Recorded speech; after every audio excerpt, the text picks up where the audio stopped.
రక్షణ శాఖతో తెలంగాణ ప్రభుత్వం కీలక ఒప్పందం చేసుకోబోతుంది. ఇవాళ మధ్యాహ్నం 12 గంటలకు ఎంఓయూపై సంతకాలు జరగనున్నాయి. జేబీఎస్ నుంచి శామీర్పేట, పారడైజ్ నుంచి డైరీ ఫార్మ్ రోడ్ వరకు నిర్మించనున్న ఎలివేటెడ్ కారిడార్ల కోసం కంటోన్మెంట్ భూముల ఇవ్వడానికి రక్షణ శాఖ సిద్ధమైంది. రక్షణ శాఖతో తెలంగాణ ప్రభుత్వం ఇవాళ కీలక ఎంఓయూ చేసుకోబోతోంది. జేబీఎస్ నుంచి శామీర్పేట, పారడైజ్ నుంచి డైరీ ఫార్మ్ రోడ్ వరకు నిర్మించనున్న ఎలివేటెడ్ కారిడార్ల కోసం కంటోన్మెంట్ భూములు ఇవ్వడానికి రక్షణ శాఖ సిద్ధమైంది. రక్షణ శాఖ భూములు ఇచ్చినందుకు ప్రతిగా శామీర్పేటలో భూములు ఇవ్వడానికి రాష్ట్ర ప్రభుత్వం రెడీ అయింది. దీనికి ఇవాళ మధ్యాహ్నం రక్షణ శాఖతో తెలంగాణ ప్రభుత్వం ఎంఓయూ చేసుకోనుంది.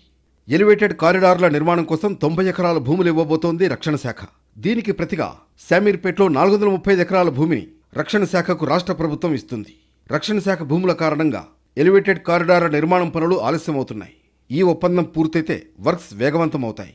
స్టేట్ హైవే 1 పై జేబీఎస్ నుంచి శామీర్పేట వరకు 22 కిలోమీటర్ల ఎలివేటెడ్ కారిడార్ నిర్మించనుంది ప్రభుత్వం. నేషనల్ హైవే 44 పై పారడైజ్ నుంచి డైరీ ఫార్మ్ వరకు 5 కిలోమీటర్ల ఎలివేటెడ్ కారిడార్ నిర్మిస్తుంది.